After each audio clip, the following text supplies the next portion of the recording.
Welcome to another episode of the Chronic Comeback podcast. This week, I'm really excited to have on the show Melanie Atkinson. So Melanie, she was actually someone who knows my brother. Another referral for the podcast from a friend or family member. So that's quite cool. But her story begins very much from childhood, where she suffered with severe and debilitating eczema, asthma and food allergies, and this was something that plagued her throughout her childhood and into adulthood. But after visiting a nutritionist at retreat in 2014, she was able to transform her own health and her own, outlook over the next few years, whilst also finding her new calling, her new career, where she is. And fast forward to today, she's now a fully trained practitioner, helping others who, like her, has a life full of chronic health issues. And so, like some of the stories I've heard on the podcast before, I love this story because it's, she's now in a position where she's helping people, doing something she loves as a result of, the chronic issues she's had. So thank you so much for coming on the show, Mel. Much appreciated. Thanks for having me. Cool. Well, let's go back to, the beginning, I guess. I mean, for a lot of people, like myself, they had a healthy childhood, and then it was something when they were like in their 20s maybe, or their 30s, and then something hit and everything unraveled. For you, it sounds like from as long as you can remember that there were issues. Is that right?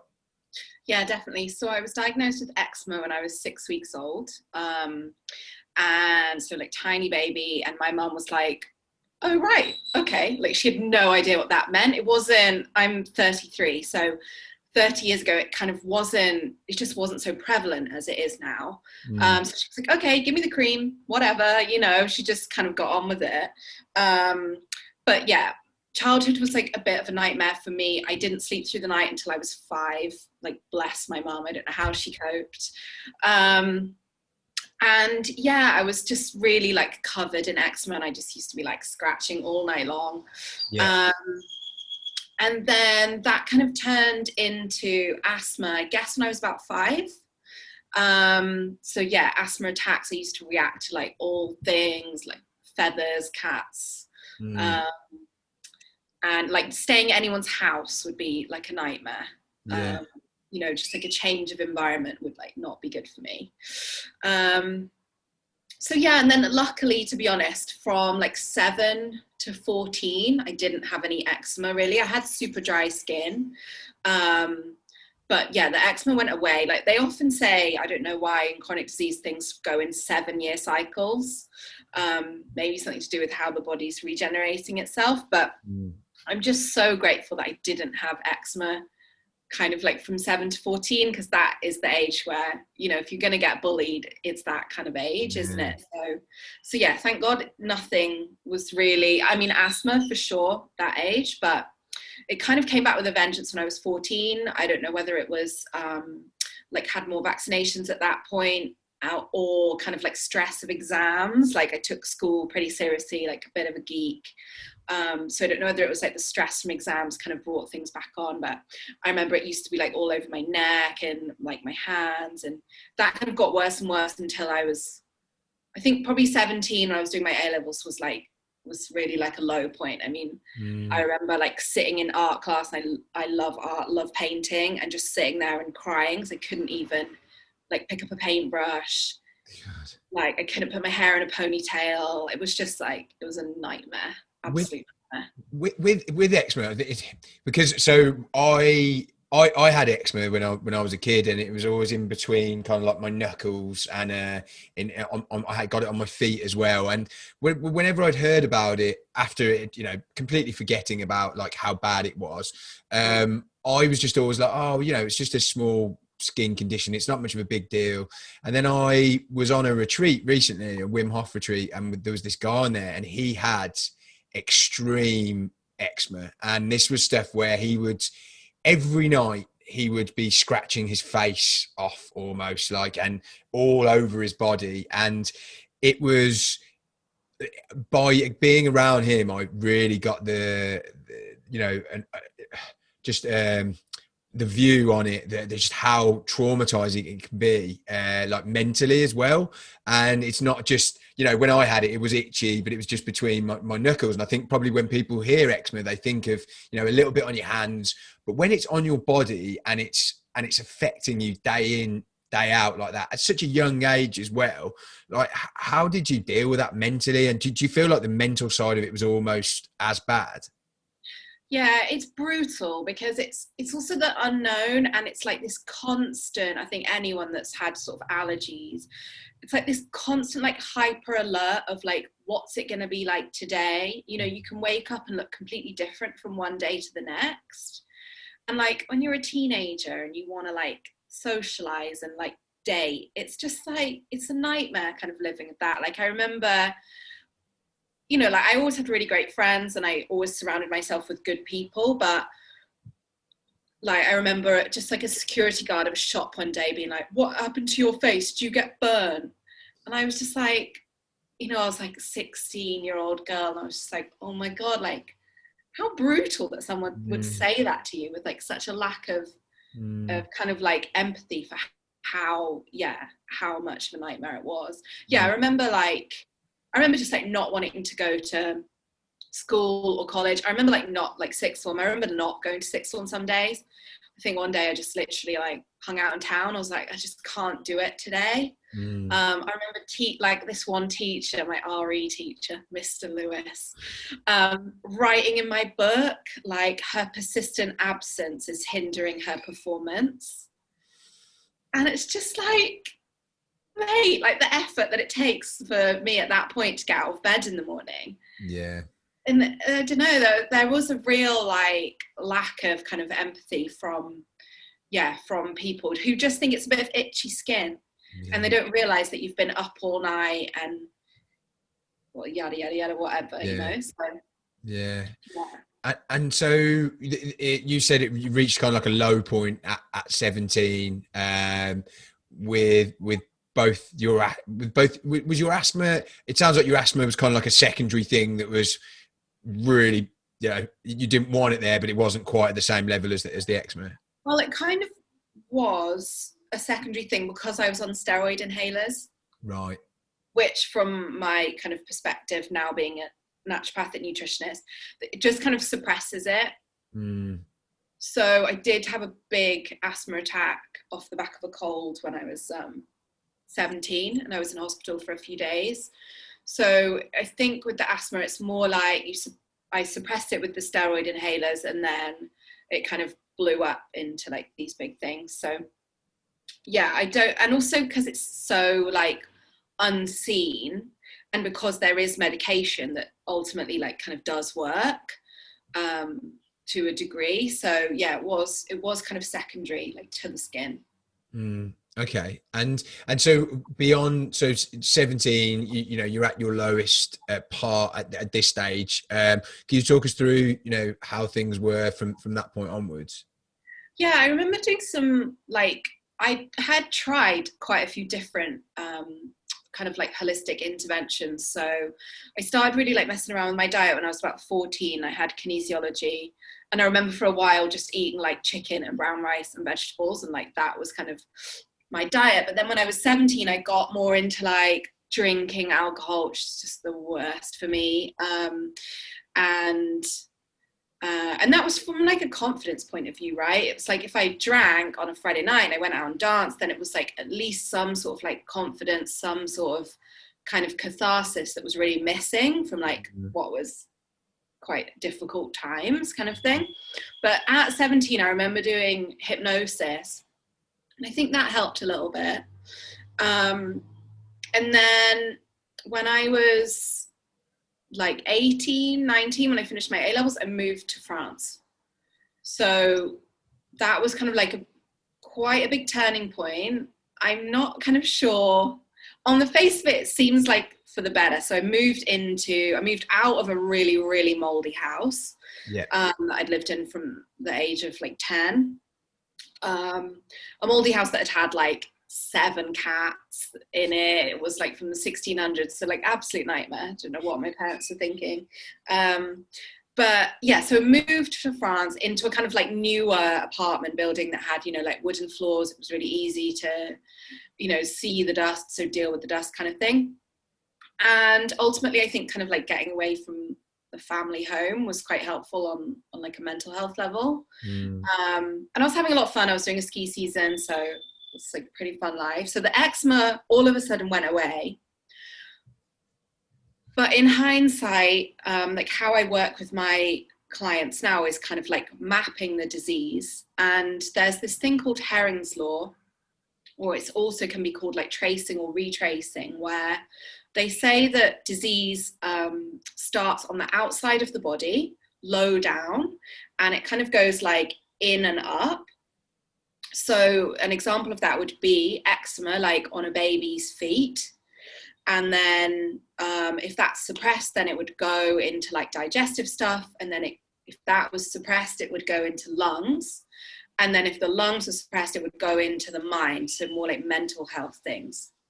So in hindsight, I think I just had so many steroid treatments by that point that it just kind of went to my lungs and my skin was fine. So everyone was like, yeah, you know, you moved to France and you got loads better. Actually, I think it just went deeper. Right. Into my body. But I was kind of stoked because I didn't, you know, my skin was really improving. I was getting quite a lot of sun at that point, which definitely helps me. So yeah. And so what, so you're doing your ski season, obviously probably still enjoying yourself, like there's my probably where, you know, you might have met my brother when he was out there. So my brother used to run a business out there, and I know it can be a lot of fun but also probably not the best lifestyle, but when you're a 21-year-old it probably is. So what happened beyond then? So it sounds like your eczema cleared up. You must have been thinking in the back of your mind, kind of, maybe that was just something I needed to go through in my childhood. You know, I'm getting into adulthood now, all of that stuff's behind me. What happened then? Yeah, so I mean, to this day I'm super grateful in terms of like chronic disease, because it's very much like a guide for me, and that's how I try and see it now. It's like, okay, I'm a very sensitive person and my body just shows me really well what it likes and doesn't like. So I remember going back from my first ski season when I was 19 for an interview for university, and even by then I'd been surrounded by all these people that were a bit older than me, like your brother included, who had kind of like been to uni, and then not him, obviously, because he had his own business, but quite a few of the people around me just had no idea what they were doing with their life. So they were like, he was that person as well. Been to uni, in loads of debt, still don't know what I'm doing, and I have a degree. So I was like, kind of seems like maybe university like isn't the way forward. So went back for my interview, didn't get the place I wanted. I had like 3 other great places, but I was like, nah, I'm not going to do it. I just kind of knew that my body wasn't up to like living in a city, going back through all the exam stress and like the kind of pressure I put myself under. Luckily, neither of my parents had been to uni. So they were just kind of so happy to see me healthy at that point. They were like, mate, just do whatever you want. So yeah, I remember going back to Hereford and not being great, like eczema starting to come back, I think. Went to Italy to do like an au pair job, felt better, like being in the sun and stuff. And then went back to Morzine, and then kind of gradually, Morzine's in France where I was doing the ski season. So gradually I just kind of moved to France. It wasn't like a conscious decision. It was like, okay, live here now. So then fast forward a little bit, the health kind of stayed the same. Like one of my friends was like really into like hippy dippy stuff, and I remember she got me on these like really strong herbal infusions. This was age like 22, which bizarrely I've just gone back to using those. It's where I don't know if you've heard of it, maybe with practitioners that you've worked with, but you make like a big jar like this, and you put like dried herbs, and then you fill it right up to the top. Tastes pretty gross, but you kind of like chug the whole thing in the morning. So anyways, I was doing those, and I think they were really helping. Like when I look at photos of me then, I'm like, wow, I look really, really well.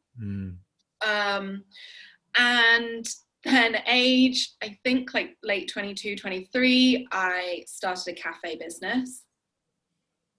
So that was cool, but it soon got very stressful and I worked way, way too hard. So the more kind of busy I got, the more yoga I started doing. And I remember when I first went to a yoga class, I mean, it was so basic. Like, I can't even believe how basic it was now. But I just like wasn't living in my body. Like when she was like, you know, lift your right leg, I was like I definitely like trauma, emotions, whatever else. Like I just wasn't living in my body. So yoga really helped me to kind of like deal with the stress, like kind of get into my body. And yeah, then as you said in the intro, fast forward a couple of years, I went on a yoga retreat. In hindsight, it was probably like about to have a nervous breakdown then. I'd been through like a huge breakup, long relationship, was working like an 80-hour week, like on my feet, just like running around, like trainers to work every day, just like run faster. Yeah. It's kind of nuts. So yeah, I went on this yoga retreat. I still had asthma at that point. And I saw this guy for kind of like, I don't even really know what you'd call it, maybe bioresonance. They put like kind of thing on your head and it's like hooked up to a computer and they kind of do like a reading of your body. And he was also like a homeopath, naturopath, all the things, energy worker. And he was like, okay, so you can't eat. I was already off dairy then. I'd had like a throat reaction to dairy when I was 17. So then I cut that out. It's already off dairy, but he was like, yeah, you can't eat grains, you can't eat legumes, and you can't eat dairy. And I was like, it's basically like all food. And I was like, well, what should I have for breakfast? And he was like, how about a green soup? So I was like, oh crap, okay, like this is bad. And he was also said all this other stuff, you know, you're very stressed and you have all these emotions that are unprocessed and whatever else. So it was amazing at this retreat center in Spain. It's called Kali Yoga. They had like this board where with all of these different therapies like acupuncture and the bioresonance, and one of the things was nutritionist. So on the last day I was like, okay, I'll see a nutritionist. It sounded kind of like, I don't know, it sounded a bit weird to me to like see a nutritionist. It felt like someone, I don't know, with like diabetes would do or something like that. I don't know. I just felt a bit weird about it, but I was like, maybe she could help. It was kind of like a last ditch attempt. And she like sat down with me and took my whole case from like birth. And she was like, what's your mom's health like, your dad's health? And I honestly, like, I got more sense out of her in an hour than I had done in like 27 years of doctors, specialists, allergy specialists, skin specialists, yada, yada. She just kind of like, was like, well, your mum had this and your dad had this, and then this happened to you in childhood, and then you had this treatment, and then that's why this happened. And I was like all of these light bulb moments just kind of happened at once. Yeah. So immediately I was like, okay, I've got to study this. I was like, how do I study this? Yeah. And then it kind of became more apparent, like why I hadn't gone to uni and, you know, why I hadn't felt the need to study then, because I was like, okay, this is literally like my calling, as like lame as that sounds. So sorry, how old were you then? 27. 27. Sorry, you did say 27. And so from that point onwards, were you able to, when you started getting into the nutrition side of things, were you able to apply like what you had learned to your own health? And can you talk us through kind of how that has, you know, helped your own health, you know, leading up to today? Yeah. So immediately I started working on the stuff that she, this was like in the April or the May. So I immediately started working on the stuff that she said, like you know, she told me it was kind of like a low grain, like no grain, no dairy, sort of like protocol, low sugar protocol. Yeah. And then amazingly, in the autumn of that year, so like 6 months later, I went back to that retreat center as a volunteer. So because my cafe was in a ski town, it was seasonal. So I went back there for 6 weeks. So that was really cool because I just started studying with the nutrition college, that nutritionist is called Bex. So Bex hooked me up with a college. So I started studying like remotely. And then I was working at this retreat center. she was there. She was the nutritionist for the center. So she was kind of like coaching me through like my own health stuff and what I was learning. So everything I was learning, I was just like applying it to my own body, you know, like castor oil packing, coffee enemas, like hot and cold showers, like all of these things that are now just literally like part of my routine. So, and I, you know, kept going with like the low grains and stuff. And I felt so much better. Like I remember saying to her, or her asking me like in the initial session, she was like, well, how do you feel when you wake up in the morning? And I was like, groggy. I snooze like 5 times before I can get out of bed. I feel exhausted. And she's like, well, then what do you do? And I was like, oh, I just like have a shower and like blast myself with hot water. And she's like, do you feel awake then? I was like, nah. And she's like, well, when do you feel like you've kind of like woken up? And I was like, well, when I've got to the cafe and I've had a coffee and I've like run around for a bit. And she was like, oh God. And so by like implementing this protocol, I just like all of a sudden like got out of bed and like wanted to get out of bed and felt rested. And I'd never had that, you know, even when I was a little kid, not sleeping through the night, like I had that exhaustion from childhood. So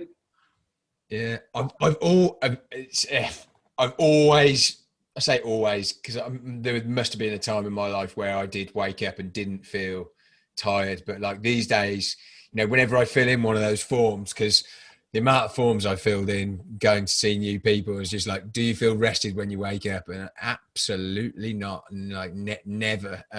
But I think a lot of like even people who think they're healthy, I think quite often wake up and they don't feel rested. I think it's almost like accepted that that's quite normal. Would you agree?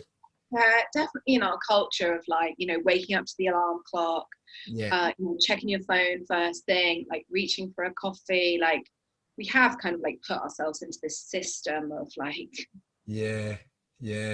Well, I was speaking to one of my friends at the weekend about it, and he was saying, oh, he's lacking motivation, he's lacking, you know, he's feeling, you know, immediately just in a bad mood in the morning. I was like, what's the first thing you do when you wake up? He said, oh, well, I go and reach for my phone. And I just said to him, like, look, the best thing I've done for myself is I don't go on my phone for at least an hour, but try to do like 2 hours. And it makes so, I mean, also the time. I mean, I don't know about you, but the time I save when I don't go on my phone, because those rabbit holes you go down on Instagram and Facebook and WhatsApp, oh God. But yeah, is that something that you started to do immediately from 27, or is that something a lot of these things you just picked up over time? No way. So initially all changes were like physical, foodie health stuff. Like I was still like out of bed, straight to the cafe, no breakfast at home, like kind of vibe. So I was like straight back into that. But then what changed was I started doing juice cleansing. So studying with the college, and they're called the Nutritional Healing Foundation. They're absolutely amazing. So I started doing a bit of juice cleansing off the back of some friends in Morzine who had really gotten into it, and they were like, get this juicer, and it was just like a basic one. I started doing these cleanses while I was running the cafe, and then I started doing cleansing with the Nutritional Healing Foundation. That's what I was going to say. But on literally like the third day of maybe my third day of a third like cleanse, I like shot out of bed. It was my day off from the cafe, and I was like, I have to sell the cafe. Like it just kind of came through me as like a lightning bolt, and I was like, oh my God, you know, it wasn't in like the plan. I was going to do it for like a few more years, and but as I was getting healthier and healthier, I realized that like everything I was doing, the way I was working, doing all my work in the winter, which goes against, you know, like naturopathic law of kind of like hibernating. I was like, God, everything I'm doing is like going against health. Everything I'm serving is going against health, you know, like coffee, bacon, all the rest of it. So I was like, oh my God, I've got to get out of this. So things kind of changed then in a bit in terms of routine. Like I gave myself a bit more rest. It was only kind of when I like plateaued with those health things that I started to switch up my routine. I guess, in terms of like phone. And this is what I've realized with working with clients, is like, you can't just do the physical stuff.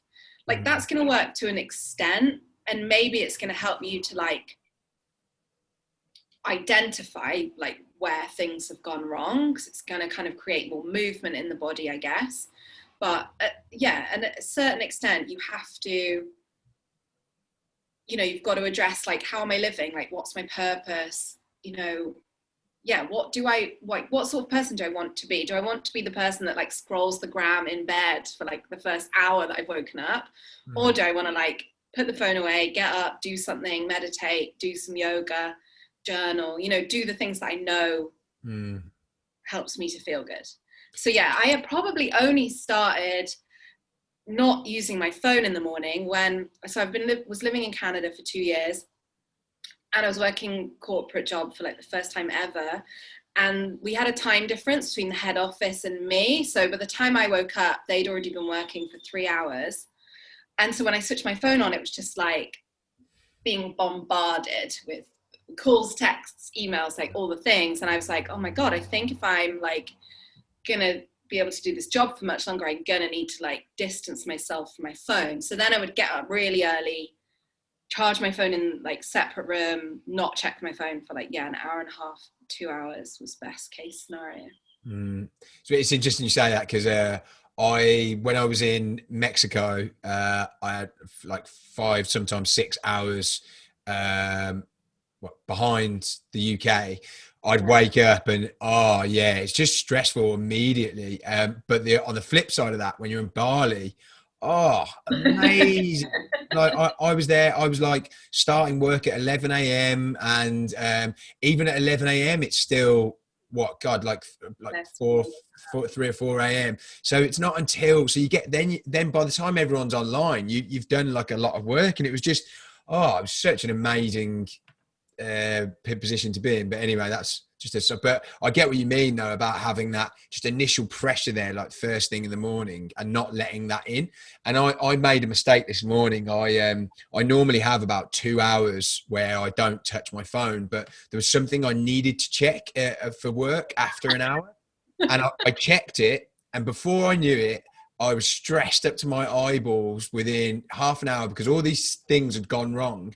And I was still in the middle of my routine. So the rest of my routine was just screwed then. It was just ruined because I couldn't concentrate. And it's bad. But when you picked up all of these, like these routines, was your health, I guess, could you just give us a bit of a better idea of like, because it sounds like you were at your worst when you were like between 17 and 21. When you were at 27, you were better, but not optimal health. Whereas 27 to now, you've kind of taken it to another level. Was that fair? Definitely. So yeah, when I sold the cafe and I was like much more on my own routine, started doing a ton of cleansing. So between like 28 and 33, I've done like 10 week-long juice cleanses in a kind of like supported environment. That's been like massive shifts for me. So I was in Bali too when oh my God, how old was I? I reckon I was 28, 29. I went a couple of times. The first time I was in Bali, I had like massive breakthroughs, and I came off Ventolin for like the first time ever. I use it now a bit. What's Ventolin? Sorry. It's like the blue puffer. Oh, right. Yeah. So yeah, that was like a massive shift, like being in Bali, and I was like delving more and more into like spiritual practice, and I was doing kundalini yoga at that point. I still am. I'm a teacher of that now. So that was like massive shift. So it's just kind of spiraled from there. And like, I think, I don't know, I've just worked through like a ton of shit, like a ton of suppressed trauma, emotional stuff, family stuff, health stuff. And it's just kind of spiraled. And I think, I mean, I could talk all day about all the different things I've done, but I think all of these things have happened so that I can make a kind of really, really holistic like healing system for my clients. And I've realized that you can't just work on the nutrition, you have to work on the emotional side, you have to kind of work on like the belief side, you know, like what programs are you running in your mind, you know, what are you doing to kind of like express your emotion, what are you doing on like a spiritual like purpose level. So yeah, I would say like I definitely dipped a bit when I moved to Canada. I got into this corporate job. It's kind of like I've realized that very much my time needs to be my own, and I need to move at a pace that's actually very, very slow. And I love like being super like dynamic, and you know, I love like being in my business, and I love kind of like doing loads of stuff. But there's like a disconnect between how fast my body can move and how fast my brain can move. So that's kind of like the practice for me, is like, how can I manage my expectations of like what I need to achieve in a day? Yeah. What's really interesting about your story is that I feel like you've acted far sooner than a lot of people would have done in your situation, because you've come out of what was the really bad part when you were younger. You've got to the point where you're like 27. You're probably in a similar position to maybe a lot of people before they start to develop something else that's really serious. And I think you were, I mean, this is just what I'm getting from what you've said. You pay a lot of attention to your intuition, and it really sounds like you could have just said, well, do you know what? I get up, I feel tired, I still feel pretty bad, but so does everyone else. Let's go and get drunk at the pub. But actually what you did was, no, these are warning signs. I need to pay attention to this. And I now need to go in preventative mode. And a lot of people that I speak to, and definitely including myself, did not pay attention to those signs and didn't go in preventative mode, and instead just carried on as they were. And hence, the position I'm in and the position, these guys ended up finding themselves in. Would you say that's right? Did you feel like you kind of caught it at the right time? Definitely. I mean, I think there are a few things at play, like on that note. So like my intuition is very strong. I definitely had a huge message to like sell the cafe, huge message to like move to Canada, like, things like that. I think also I'm very grateful to my mum, because she's always just been like, no pressure, and just been like, do whatever makes you healthy. So having that was really cool. And also I'm a bit of a like, it's like if you tell me I can't do something, then I just want to do it more. So there is that kind of like bit of a like battle energy of like, I have to solve this problem, I have to get to the bottom of it, I have to like be well. I was never going to kind of settle for like just being sick my whole life. It's just like not really my vibe. But then also some really trippy stuff has happened. Like I ended up in Bali by complete accident because I flew to Australia to essentially get dumped. So, like really weird things have happened to me that have meant that I'm on this path. Yeah. The intuition to like leave Canada was very strong. I'm in Mexico currently, to come here. So yeah, strong intuition, but also support from people around me that meant, and like by not going to uni, I was automatically not putting myself in that kind of like rat race thing immediately. So yeah, a lot of weird stuff has happened to mean that things have moved like fairly quickly. I mean, I still feel like, okay, I've been at this for a while. There's still some stuff that I want to change. But ultimately having that for the past 6 years, having that kind of feeling of like, okay, I'm doing, this is my karma because I have to help other people. And I'm ultimately like a massive kind of like guinea pig or like canary in the mine who, just feels things really strongly in terms of like breathing in some bleach or like, reacting to like washing powder or a bit of like, my body will react to like non-organic eggs, but it won't react to organic eggs. And it's just like, oh my God, the level of like care that I kind of have to take. sometimes feels exhausting. But then, as you say, you know, some people wake up and they have cancer. So it's like, I think the people with chronic disease are maybe in some ways like lucky, because you have to take this extra level of care.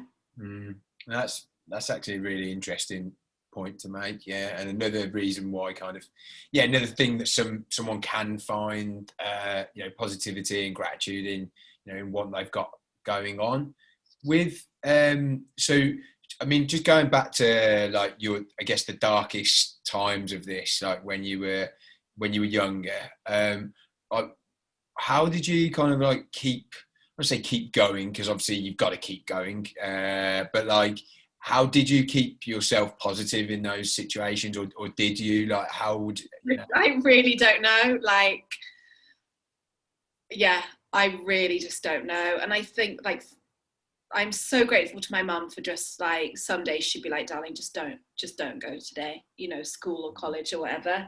I think really good friends. And I mean, I'm not gonna lie, like there were definitely points where I felt suicidal, where I was like, I just don't know how I can like do another day. And a lot of that in hindsight was like complete exhaustion, you know, just like not sleeping properly, yada yada. But I think I just maybe like my higher self just knew that as soon as I'd finished my exams, things were going to kind of be a bit easier. I don't really know. I think this, you know, like your human spirit is so strong that something just kind of keeps you going. Yeah. But I don't think I ever felt like,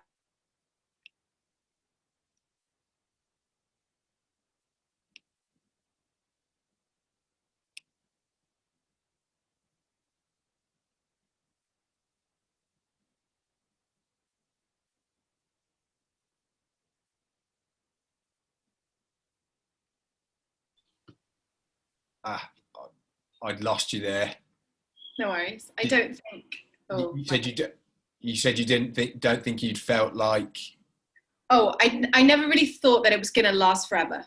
Right. I like always had this sense that I'll get to the bottom of it, I think. Yeah, cool. And what advice would you give to someone like right now who is in their darkest time? I mean, you know, your clients, you must deal with people who are at their lowest and, you know, are in need of help. But like, from a mental point of view, what advice would you give to someone right now who's just thinking, I'm always going to be like this? What's the point? You know, what is there good in my life at the moment? Yeah. I would say that like ultimately your body wants to be well, and it's just a matter of circumstance that it's not well. So, you know, there's always this, like, I really don't believe that the body goes wrong. I think that our environment is completely unnatural.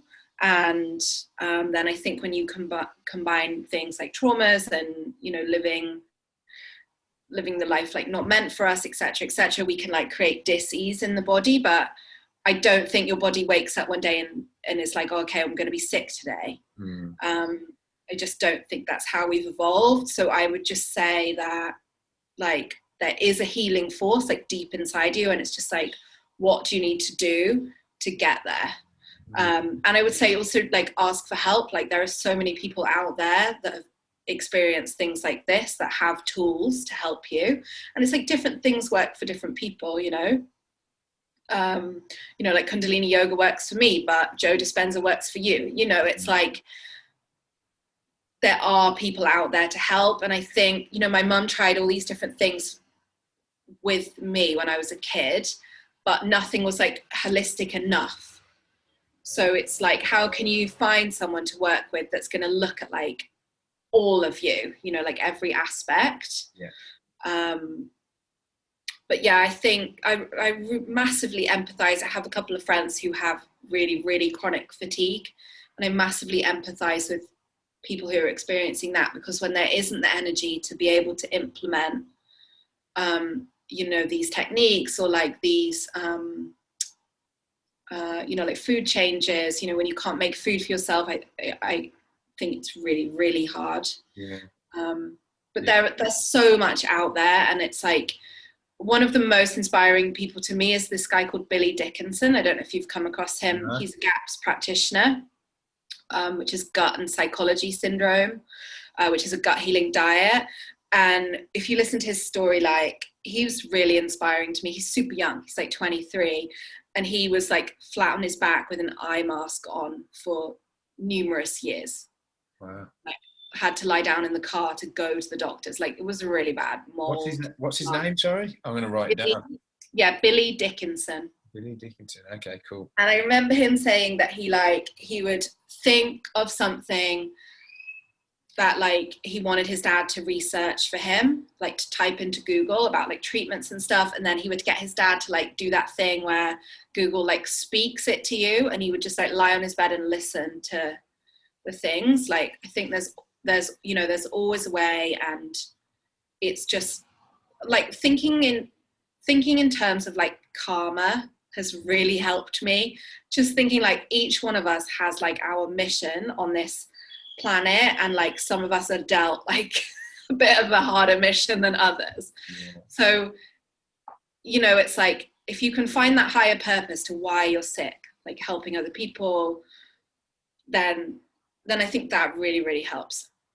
It's also some people's shit that they have to go through is just front loaded. So, this just might need to be, you needed to go through the shit in an earlier part of your life so that the later part of your life is so much better. And, that might mean, the way I think about it now, and I always reason with myself, is that I'm going to be so much more of a healthy, like older person. And that, I'm going to be that guy that, that 78-year-old guy that's jogging on the beach, whilst, you've got those others that, aren't able to, walk or that much at that point. And I think that's got to be the thinking that it's such a divine intervention that's happened for you from I would say from a higher power like God, but like, from the universe, that has meant that you can live such an amazing life on the other side of it. Exactly. And like I have this friend, a friend from Morzine, like Fredo Smith, who was paralyzed 2 years ago in a snowboarding accident. And he also has a podcast that's a really great listen. It's called Apes on Tape. And he said, like, I'm so much of a better person now with being paralyzed from the waist down than I was when I had my leg, and I could use my legs. And his mate is like, so if someone had said to you, you'll be the happiest person you could have ever possibly thought to be, if we paralyze you, would you have done it? And he's like, of course not. But, he has and he was completely suicidal. He talks about that in one of his podcasts, but now he's, lives such a rich life that's like full of gratitude and purpose ultimately, off the back of that really, really traumatic accident. So I just think we can't, until we like get to the end of our lives, we just can't really work out what is going on or who's controlling what. I definitely believe in a higher power. But yeah, I think just like one day at a time, for anyone who's really struggling, like one day at a time. And I think even if you can't do anything on a physical level, I think don't underestimate the power of like meditation, visualization, any of these things that are like raising your vibration.